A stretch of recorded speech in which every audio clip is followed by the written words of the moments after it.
So I'm going to go ahead and start recording. And thank you for joining us.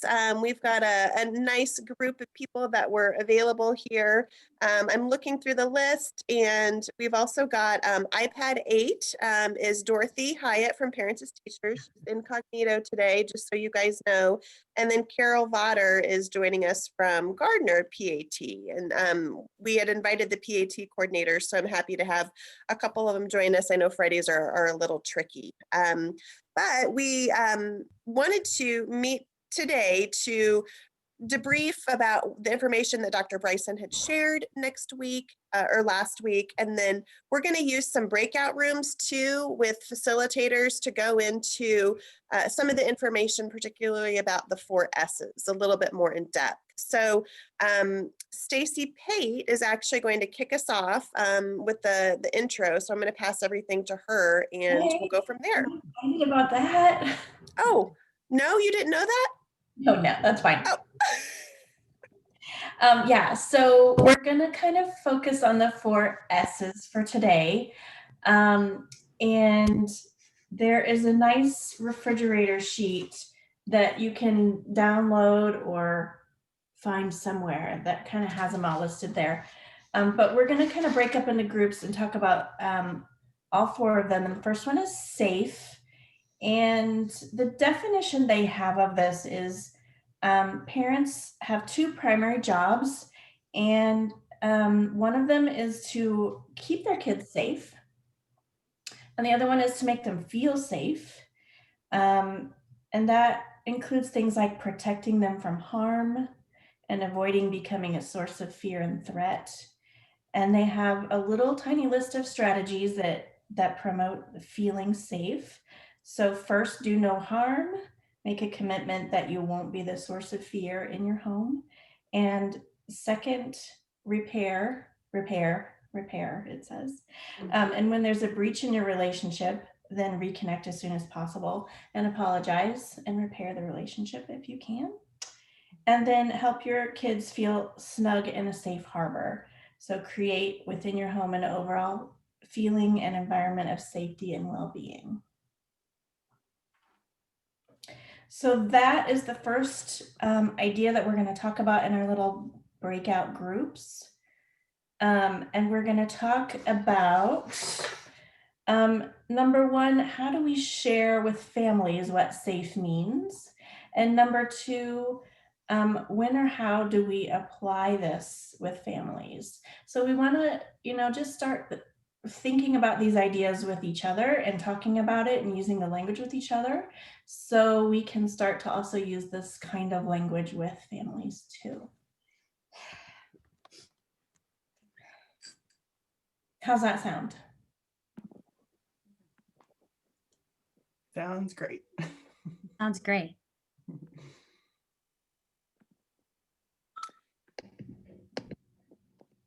Leslie, can you make me host and not co-host? Because I don't see the breakout rooms. Yes.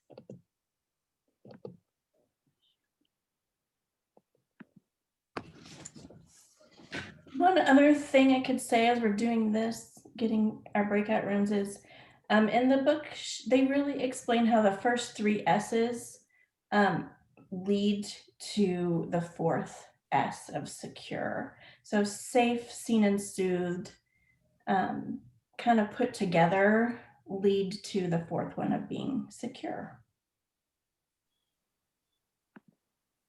I think you're host now, Monica. Perfect.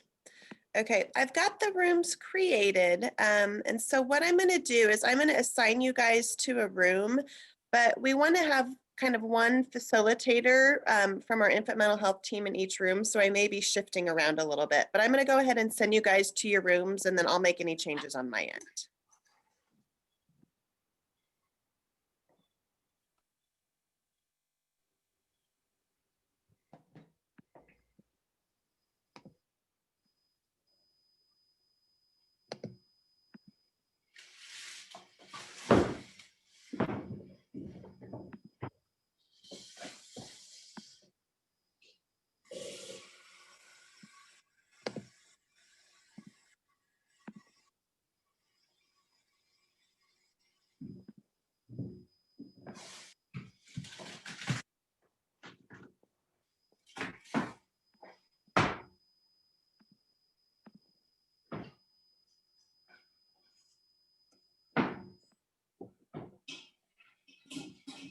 Laura, do I need to move you? Did you join your room? No, so if I have to leave a little bit, I have an IFSP review at 9, but I'm doing it via Zoom. Can I do this until then? Sure. Okay. We don't, is Hannah in our room?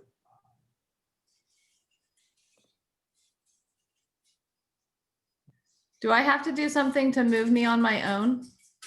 Yeah, you've got to like join your room.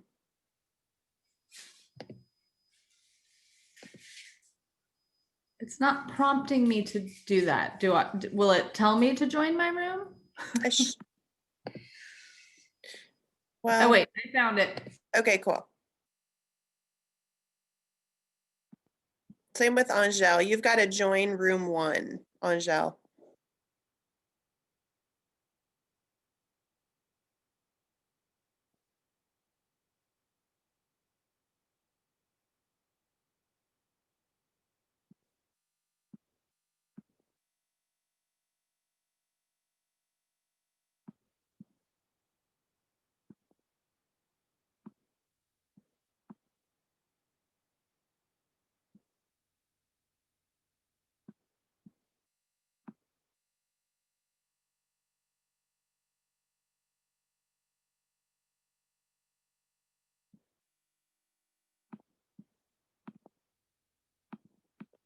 In your children. So let's see how that goes, and then I'll talk about like what kinds of things you think you do that makes your kids look like they're scared of you, so those are the kinds of things just to kind of get some reflection in there.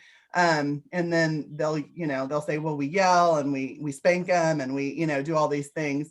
And I'll say, what is their reaction? How can you tell that they're scared? And they've been kind of talking about, oh, well, he kind of winces and, so we've been kind of trying to point out the things that look like fear in the kids and then just focusing on not evoking that fear for the next 2 weeks and then kind of seeing how that is. And we might have to keep going with that safe, protocol for a while until we get to where they're not feeling scared, and also giving them some tools too when they're upset, how to take a deep breath so they don't scream, or don't get angry or don't evoke fear, and trying to give them some tools along the way with that too, like what to do instead, so that's kind of what I've been doing. So Kay, I have a question. Was this a family that like they brought it up to you, or is this a family where you were really aware of it and you brought it up to them? And if that was the case, how did you even start with broaching the topic? Okay, well, this family is one that I've had for a long time. I had their older son. And this is that family. Do you remember when I came into team meeting and I was like, okay, I drove up to this house and I did not want to take this little one because all the windows were broken out and it was just, and the grandma was schizophrenic. There was just a lot going on. And I was just like, I don't want to take this one. When I walked into the door, and then once I sat down with them for like literally did the RBI, it took me like 2.5 hours to get through it with them. I was like, well, I'm the only one who can take them at this point, like I've got to take them. So that's that family. So I've had a really huge, like from day one, a really strong connection with them and feeling like, and they trusted me, so then basically they needed some help, and mom is very open. She says, I'm a yeller and Caleb's a spanker and he does all the discipline. She calls it discipline, but it's spanking. And so she's like, I don't want our kids to feel this way. She was really focusing her energy more about how to help Caleb. But I was like, okay, so, and that's kind of how it was. It was kind of like she wanted information on how to help Caleb, her husband or her kid's dad. And then we started talking about it, all three of us together. Okay, so how do you guys handle this? What does it look like? And that's how we kind of got to the place, well, he hits and I scream. And that's where we got to the place of, okay, so what does that do with him? What does that do with your kids? What do they look like? What do they look like they're feeling? So anyway, but yeah, it was basically because mom was trying to get dad not to spank, I think, or not to hit, was the main thing. Right. So it was, and this is one that I'm going to try to get Leslie to join me on. how do we share with families what safe means is what Monica's asking. I'm gonna try to get Leslie, that's a side note, but anyway, so I guess we're supposed to talk about how do we share what safe means? And does anyone else want to talk, or should I just keep talking? You keep going. Okay, I'll tell you what I have, the experience I have. So basically, I Keep guess going. what I had Keep going. what I Kay. had said, okay, well, I don't know if I need to keep, okay, so what I had basically said to the family is, you want him to not fear you, you want him not to be scared when he's done something wrong, or ever. You really don't ever want him to fear you. Even if he's doing something wrong, you don't want him to fear you, because you want to teach them, discipline isn't, and I talked about how Tina talks about, discipline isn't really supposed to be a punishment. It's supposed to be teaching. And it's just all these opportunities for teaching. And that's the same family too, that dad would freak out because he was calling dad Caleb instead of dad. And so dad would just lose his marbles on him, and just get really angry, because there's a dynamic there about, anyway, it's kind of it's just struggle. They just struggle. So anyway, and once dad realized I wasn't approaching it as being safe. I was just saying, the more you get upset about it, the more he'll probably do it. So anyway, talk about safe just by, you have to really be aware of how, if you're feeling aggressive and angry, and what your child's looking like, and you just don't want them to have fear. You don't want them to be living in fear of you, or in case they've done anything wrong. That's kind of how I talk about safety, and keeping them safe from other people, or in other situations. Most parents are keeping them safe, or really hyper vigilant about keeping them safe from other people. It's, themselves that they don't, or other of situations. It's just themselves that they're not able to control. I mean, a lot of parents can, but the ones that struggle, I think that's what's hard for them. Okay. Anyone else? I don't.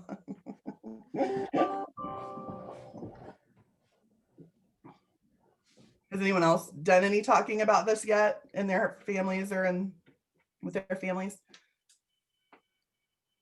I have not, but I mean, I have a couple earmarked as ones that would be good conversations to have.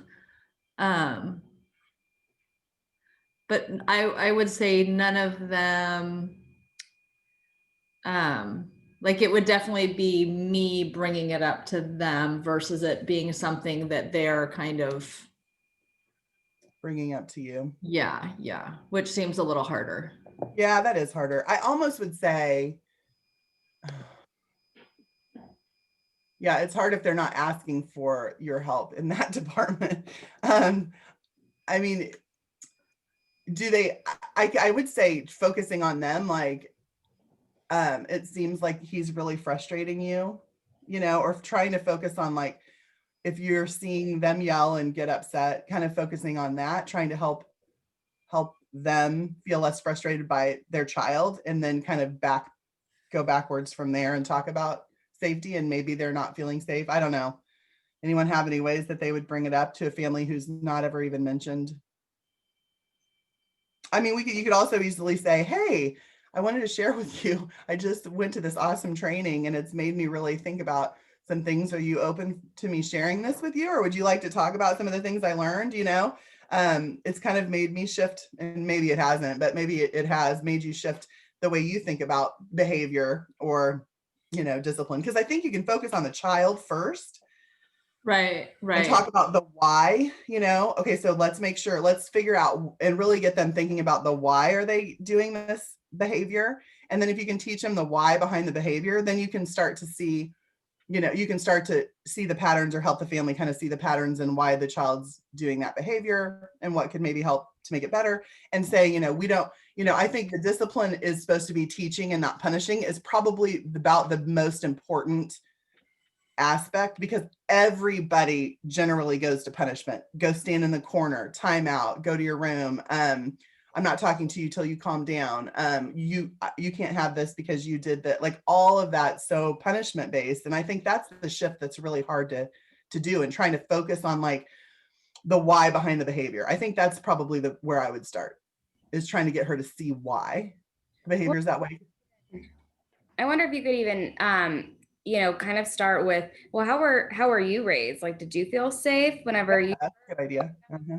just kind of see? Because I know, I mean, even for me, I grew up definitely, I'm still afraid of my mother, like that's kind of how most people, I would say, were raised. And I mean, even if you just say, man, like Kay said, there's some really cool research coming out about different styles of parenting and how it affects, and impacts your child later down the line, and how they learn to solve problems and how they learn to solve conflicts, so even just kind of saying, like, just like you said, oh, it's really cool, and kind of putting not blame on their parents or on yourself, but I was kind of raised the same way, so it's weird for me to kind of adjust to this new way, but it really is showing good signs later down the line. I love that, Casey. And I love thinking about what it's going to do in the future and how it's affecting brains in the future, because it seems, like a thing you really need to think about right now, but it really is about what's happening to their little brains, and so I love that. And I think that's where, like, kind of redefining what safety is, because I would think the majority of the parents, if you were to say, is your child safe, they would say absolutely, because they think, do I have locks on the cabinets? Do I make sure they're not going to go run in the street? I don't think they have the definition or the understanding or the framework that's more the emotional piece of it. And maybe you could say, what makes you feel like, how do you know they're safe? How do you know they feel safe? I don't know. You can maybe do some reflection like that. Or what makes you, what are the things that are safe in your environment that you feel like are really safe? I don't know, but I like the way that Casey talked about the future, and what they're, sometimes that's hard in the present too, but. Right. Yeah, I'll be curious to see what other people say about how they bring it up. I think that's a really good question. And just letting them know, like you said at the beginning, Kay, that we all make mistakes. We all snap at our significant others or at our children, but even just showing them how to repair that, again, just so they know in the future. I mean, it can even go to their preschool class whenever they get in a fight with somebody, over a toy or something, and how to repair that after they've seen their parents do it. But I think you are right. I mean, a lot of our families do feel like they are safe. So that is kind of tricky. But yeah, I don't know. It was a nice training though. I really did enjoy it. Yeah, I always love listening to her speak. I feel like all of their books kind of say the same thing in a different way, and they just have a little bit shift of focus on what they're talking about. But I think it's all good information and really good way of helping parents learn. I mean, maybe you can just share it with the family. Maybe you can share the video with a clip with the family, or the whole video with the family. I don't know if sharing the video with the family who's not really. I did kind of bring up the training, and it's actually, I mean, it's for all the kids, but it's an older sibling that it's the most kind of evident with, or I feel like there's more of the issues or the concerns, but I did mention it just kind of that we went to the training, and they do have access, to listen to different parts of it. And I asked her if she would be interested, and I didn't get a no, but I didn't get a strong, like, yeah, that would be awesome. She did say she has a couple of the books, but she's never read them. So I feel like we at least kind of started the conversation. Yeah, I think that's a good place out there in general, but and I'm going to send the link to some families and then ask them to watch it and follow up with them too. Does that make sense? Like, okay, I'm going to send you this link. Next time we talk, let's talk about what you found that seemed helpful, or what you liked about it, or, let's give me your feedback on how that went, because, or let's watch it together, or, I mean, I think it's the parent one was pretty good. I mean, the parent one is the one I would share with them, and I need to watch. That was I was going to like do it while I was there, but then I was like, I haven't even watched the parent one yet, which would be good for me to watch before I'm sharing it with parents. Yeah. The parent one was good. I felt like the professional one was a little more succinct and more like linear. You could follow it a little bit better. The parent one was a little bit more, I mean, it still had really great information, but it was a little bit more just, It's terms. I don't know. Yeah, just And I also feel like if you can tie it back to the behavior, right? Like if a kid is acting out in a certain way and you say, I wonder why they are doing that, and then kind of use that as a bridge to, oh, let's talk about this. You know, if you don't want like your older sibling, Laura, to act like that, trying to figure out why is he acting like that. And then Well, and she says, I mean, I feel like she's saying, she shames him in saying he's acting like that just to get attention. And he is. So what is that telling you? He needs your attention. yeah. And I like the way she called it connection. I've been really trying to reframe parents and myself, because I'll say, oh, why do you think that is? And it's, oh, do you think he's trying to get attention? And I have to catch myself saying, you know, actually it's not attention as much as it is connection. He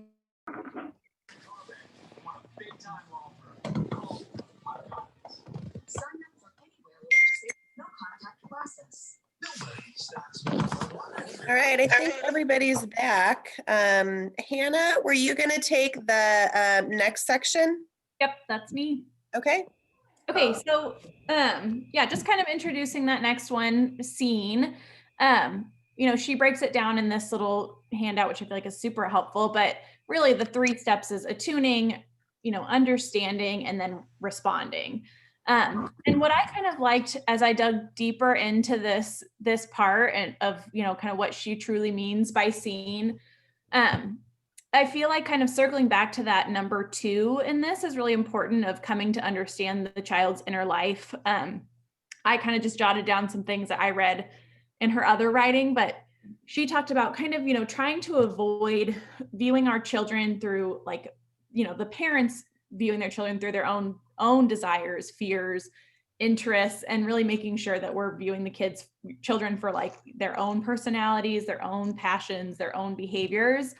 And avoiding kind of that like categorizing, which I feel like we're all kind of guilty of. And I think it's, you know, it's not ever meant to be harmful, but she says, you know, avoiding that, like, oh, this child's the shy one, you know, she's the athletic one, he's the baby, the stubborn one, and making sure that we're seeing the child for who they really are and not just kind of sticking them into these categories that follow them through their family life. And then the other last little bit for this that I thought was important and good for kind of discussion is, you know, she talks about hoping our kids will be something other than who they truly are. So, you know, obviously parents all want to share their interests and their hobbies and all these things with their children, but making sure that when you are doing that, it's just to share and not hoping that, oh my gosh, my kid's going to do this and love this and be this person that I would really like them to be, and making sure we're focusing on seeing our children for who they really are. So that's kind of my little intro. And then I'm guessing we're going back into groups, Monica. Okay. I'm sending you there now.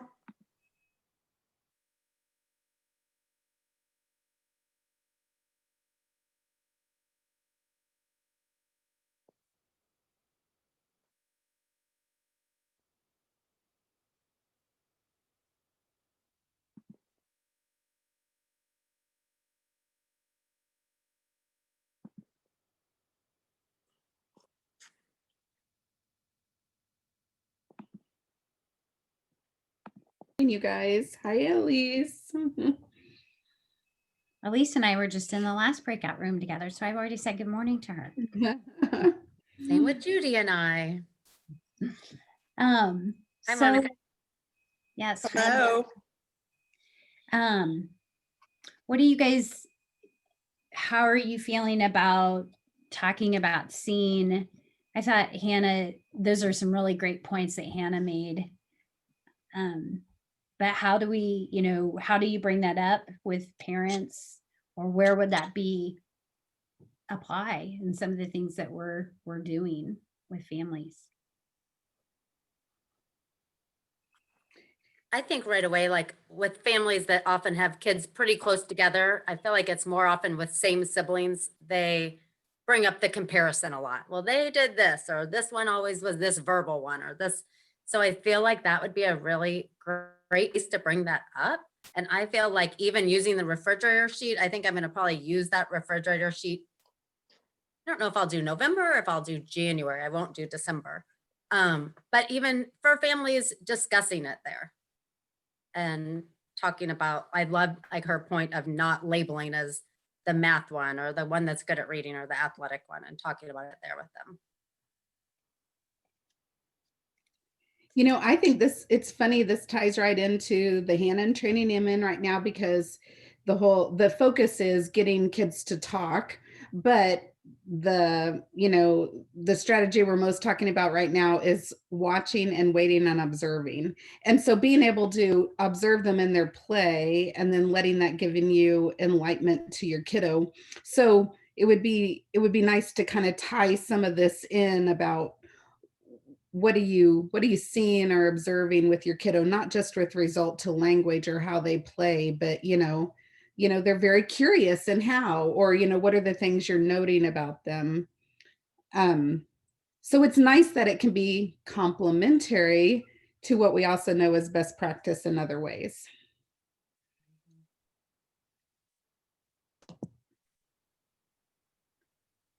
I'll say, actually, when I was reading that chapter, I thought of my daughter. And so I actually asked her this question. Have you guys read that chapter in the book?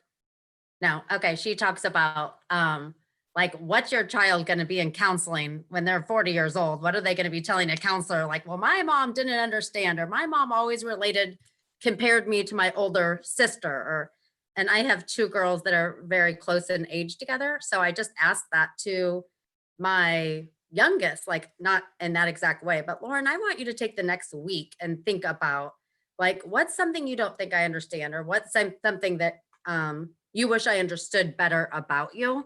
I don't think we can ask our birth to 3 that age, but like when I brought it up, some of my, I was in the last group and talking about how we do a family well-being evaluation, kind of our synthesis in the first 120 days.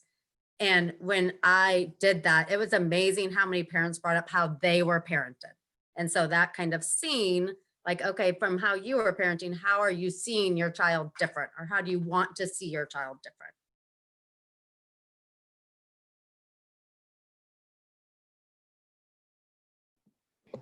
I hate Elise is going to get tired of hearing me say it, but I am going to bring up ABC again, as I did in the previous breakout room. We do talk about that in ABC because that is a huge piece, that parenting piece, how parents were parented. It's something we talk about in week like 7, having them reflect back on what was the parenting style, because one of the ABC targets is following the lead, which means engaging with your child, and could be in play or any routines really. But for a lot of parents, one in particular, she's like, my parents didn't play with me. Like I played on my own. So then when we're coming in for therapy and we're saying, well, let's sit down and play, they're like, well, why do I, I mean, you could understand then. She's like, well, I provide the meals, I provide the diaper changes, those types of things. So I definitely think it's something to maybe another lens to look through for sure about, are those questions you can ask families or parents, and talking about being seen and things like that, or their parenting, how they were parented, and, how they see their child and those types of things. My children are going to need a lot of therapy, and not because I didn't show up, but because I think I showed up and then I messed up, is what happened. So I don't know, like, I think about that, and those are interesting thoughts, Kristen, and in terms of asking them those questions that you posed to your daughters. And I don't know how old your kids are. My girls are 15 and 13. So, their responses 10 years ago, probably might be different, or maybe the same, just, more complex because they're older. But that is, yeah, that's really interesting. Especially with Eric and I being divorced, I think that adds in another just layer of complication of trying to show up when they're only at my house. Well, now they're at my house all the time, but for the last 6 years, they've only been at my house 3 days a week. So it's just different, I think, when you have all these social dynamics that also come into play with families. But Monica, what I Sure. would add to that is like with my own kids, the same situation is happening, but they might view it different than you do. Like you may view that as a negative, or they may view it as a you know what I mean? You don't, or something that you feel like you might have done well is not necessarily perceived that way. And it goes into, there's a truth, there's something that happened, but how I'm affected by it is important to think about it. You know, what I really liked, and I agree with Dr. Bryson about that, like we all need to, like being able to go back and process that and just being able to label and identify it is so powerful. Even if it was a negative thing, you know, and my girls have had therapy and I encourage them. And I know that some of that stuff it is my parenting, and it probably does relate back to the way I parented, but they'll be healthier for processing it no matter what it means, you know? And so if we can provide that little bit to our parents as well, you know, to get them started. And the other thing I would say, I can agree with all of that, as this has been quite the learning week for me. But we're really wanting to write a coherent narrative. And I think that goes back to Kristen, what were you, when you were asking your girls, what is our coherent narrative? Can you explain more about that? So she was talking about like that it's okay to mess up. We're going to mess up, and you go back and repair. And through those experiences and those reflections, whether they're positive. To the main group. Okay. And We are. Here we are. All right, we are moving on to soothed. Yes. Oh, strategies to promote that inner self-soothing. And I really like how she lays this out. One of the things about Dr. Bryson, she can take things that are really complicated and make it seem so simple that we can feel like, okay, I can do this. And how wonderful to be able to teach parents and have them get that confidence with it too. So that building that internal toolkit, those emotional skills, so that we know whether if it's parent or the child. But I love her little acronym here of peace. When your child is upset, giving them presence, engagement, affection, calm, and empathy. And these are some great strategies for us to have some talk about when we look at how we want to bring this up with parents. And I love this, gives very concrete strategies that parents can use. So let's delve into these a bit. But I will say having the calming piece, the calm cave, like look at this, we're giving children their version of a man cave or a lady lair, so we can help them build it.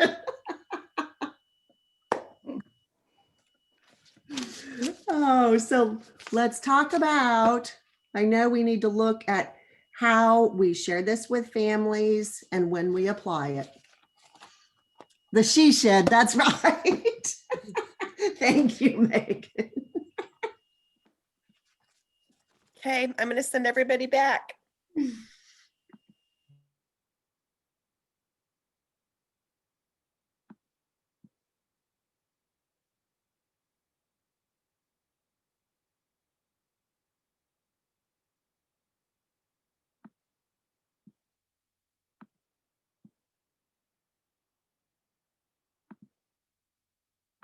Who's who's your little helper that just brought you coffee out? That wasn't Hazel. That was my hubby, actually. Wow. Okay. Sorry, I have a family texting me about play group that's happening right now. Okay, so talking about the idea of soothe, and this is, I think Susie and I, this is our wheelhouse with our OT sensory stuff. And Dr. Bryson, when I got to meet her, oh gosh, several years ago, she came for the CAME conference. When we were talking, she's like, "Oh my gosh, OTs are my favorite. I should go back to school to be an OT." And I was like, I think you're raising the bar just a little too high for me right now. But the whole idea of soothe, like when we talk about soothing sensory systems is what we really focus on, but it's so directly tied to that, the downstairs brain. So this is I feel like I talk about this quite a bit with families, and I feel like all of us talk about this with our families to some degree. So how do you guys feel just in general when you're bringing this up? How comfortable do you feel with the idea of talking about soothe? Well, I had an experience last night. I didn't even have this. I, didn't even know the PEACE acronym to bring that up, but yet the child was having a meltdown big time, wailing and throwing herself around. And the mother just picked her up and held her close and started rocking back and forth, and she just calmed. And I just emphasized, I said, you see that you just met what she needed right then. You were able to bring that peace or that calmness in her, because that's what her body was saying she needed right then. And I wish I'd had that piece acronym to say, look at what this is doing. You are doing exactly what you should be doing. And so I think I'm going to just kind of share that information now with this family. So it's such a great refrigerator sheet that if we don't have that one as a refrigerator sheet, we should make one. That would be super easy. Yeah. Just a little flyer just to say, hey, here's that PEACE, PEACE, like that would be really easy. Did I just volunteer myself or something? Yeah, you did. One more thing to your list of, oh my gosh, what have I got to do today? Okay. And then I think, like, how do we help apply those behaviors? Like Susie, that was such a really great, like, real life moment. I think that we all talk through our parents with, but I feel like, what else do you think we could be doing to do even better with that?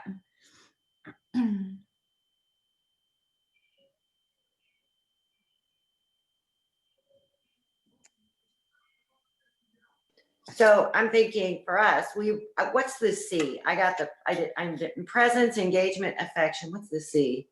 Is it calming? Calm. Mm-hmm. Calm. And then what's the last D? Empathy. Empathy. Oh, awesome. I love just having that. I could definitely see putting that into a nifty little, really cool little graphic thing. Ask my assistant to do that. Those are all just such important pieces of relationship building, just being present. Are you present? Are you distracted? When are you present? Engagement. What are you doing with your child? The affection, that's that pretty how are you calming your child, or how self-calming. So we, there again, talking about the family. It starts with the parent. Parent has to be calm before the child can be calm. The parent has to be in control before the child is in control.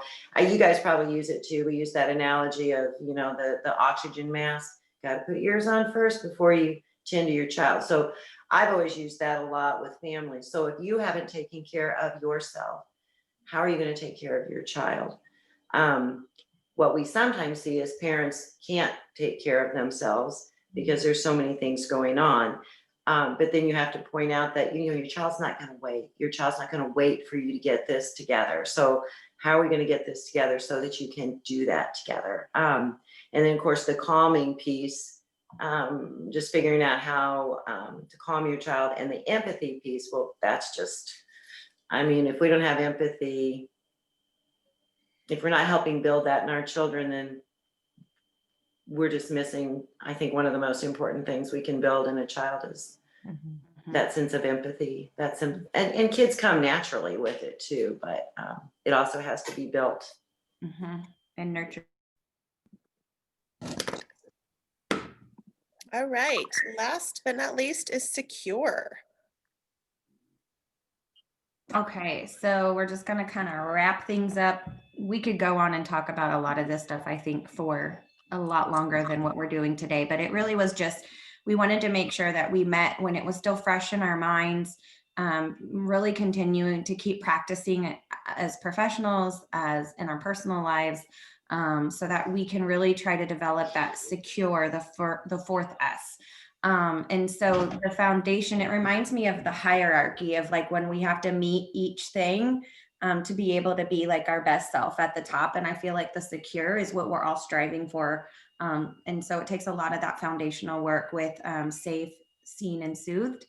And to get to the secure, we want them to know that we see them. We want them to know that they're cared for deeply and that we will help them when they need us.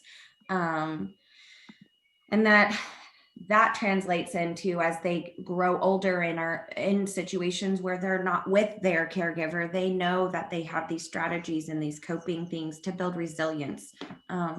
And I think that is something that this world needs a lot of right now, is a lot of resilience. We need to help build the security within our communities, but it's got to start with our families. So let's see what the conversation brings about in our breakout rooms.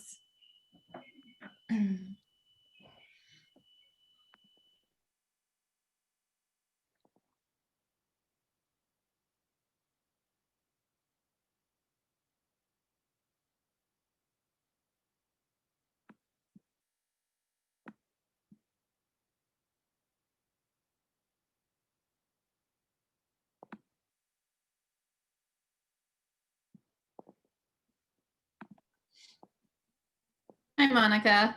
Oh, hey, I'll put you in a room. I got knocked out of my breakout room. So are we in a new one? Uh-huh. Yeah, I'll put you in a new one.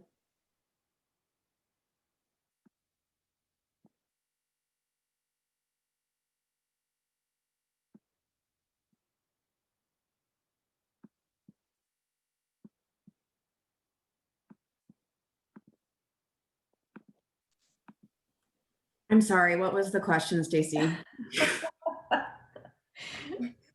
So we're just talking about how we talk about the idea of creating the secure attachment with, in our team meetings and with each other or with families, and why we would talk about it, how we would use this idea with families, and kind of how it's the result of working on the other 3 S's.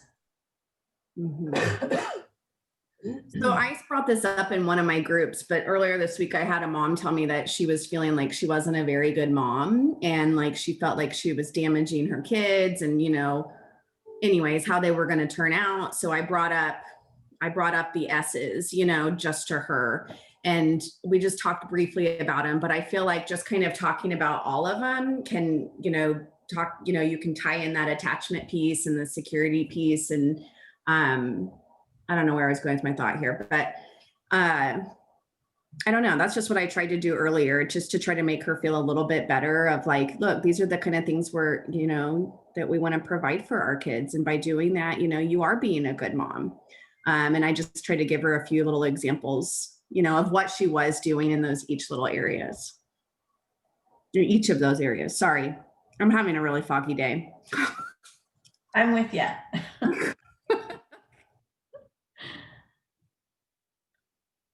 Kelly, how do you feel like she responded to you kind of talking about all that? She was pretty quiet about it, but, she listened. I found that, I was happy that she was able to share with me just the way she felt about her parenting skills, So I feel like it's just a process of working with her. And kind of sharing some of these resources with her. And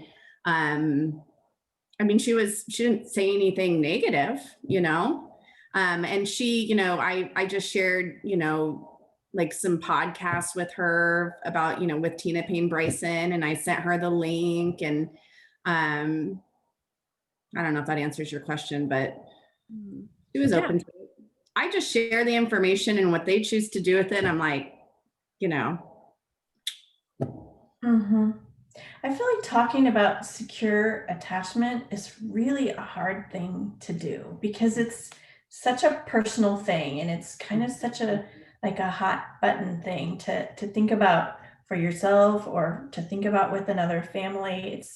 It's a really important thing, and it's, there's so much potential shame or other things attached to it that I think it's just really hard to talk about. Even when you see it and it's really obvious that this is the thing that probably it's kind of the foundation that needs to be worked on with a family, I think it's really hard to do.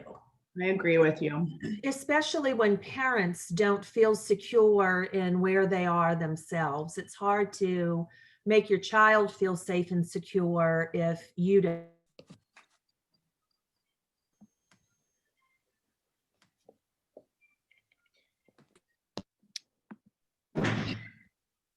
All right, we're at a point where I think we're kind of wanting to come together again for one final review, and then I also know that Leslie, I'm going to put you on the spot, but I would love for you to, just talk a little bit. I know we talk a lot about ABC during team meetings, but I'd love for you just to share how ABC connects to some of what Dr. Bryson touched on last week, and then, how we want to really utilize this program, not only for the parents who are in dire straits, but maybe for parents who are wanting just to, take what they're doing to that next level. So it doesn't have to be a negative connotation when we think about families who may benefit from ABC. Yeah, sorry, I got a little distracted as I was trying to read Megan's note in the chat, but so how does this relate to ABC? Some of the, if you haven't read The Power of Showing Up, and I think some of you have, she talks about in the book, it's called This Strange Situation. And it really talks about like when a baby, the mom leaves the room and comes back and how the child responds, looking at that attachment piece. And I know we're not talking about that attachment, but the 4 S's lead into that umbrella of attachment. And in ABC, one of the very first videos I show is exactly of a strange situation, where we're looking at how the baby is responding to mom. And the premise of it is, while learning to read a child's cues, they're helping parents learn to read their child's signals, because even though their child may not be crying or screaming, those types of things, they may still have distress. And so the Power Showing Up really parallels pretty well a lot of ABC. It talks about, and I think today some of the conversations I heard in the breakout rooms is using it in your own home. How does, maybe looking through a lens for parents of how they were parented, which is definitely what we talk about in ABC, because that is a piece of everything. So how were parents parented? And that gives them the lens at some of the things you may be asking them to do, it gives you a better lens. I wanted to bring up that the other thing too is that we're writing a coherent narrative, and that's going to look different for everybody. And whether that's, there's good things and bad things, and I say good things and bad things, struggles, challenges, those types of things. It's just a coherent narrative. And in that coherent narrative is repair. And so I just wanted to share some of that, and then ask, Monica, if there's anything else I needed to chat about as we move forward over the next several weeks. I'm going to hopefully be reaching out to you all individually and maybe going through your caseload with you and talking about who might be a good family for ABC. And like Monica said, it doesn't have to be a family who's struggling and as I say, is just swimming. I keep thinking of the Dory, just keep swimming, you know, from Finding Nemo. It doesn't have to be that. It can be building on what's already good. So any questions or anything?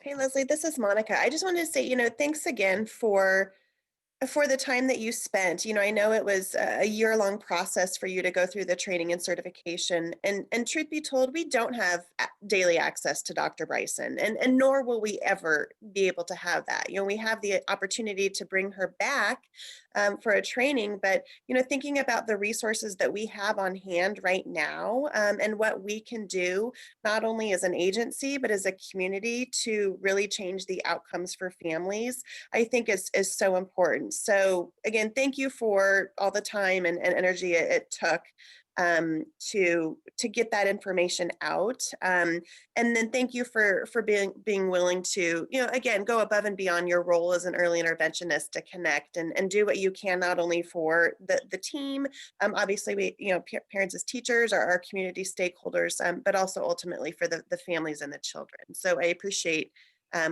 you putting this together. This was really kind of your baby. So much appreciated on that today. Carol, to answer your question, the handout used today, it was sent out in the email that I had sent out earlier this week that had all of the resources, including the refrigerator list. And it says, it's the refrigerator list for POSU, Power of Showing Up.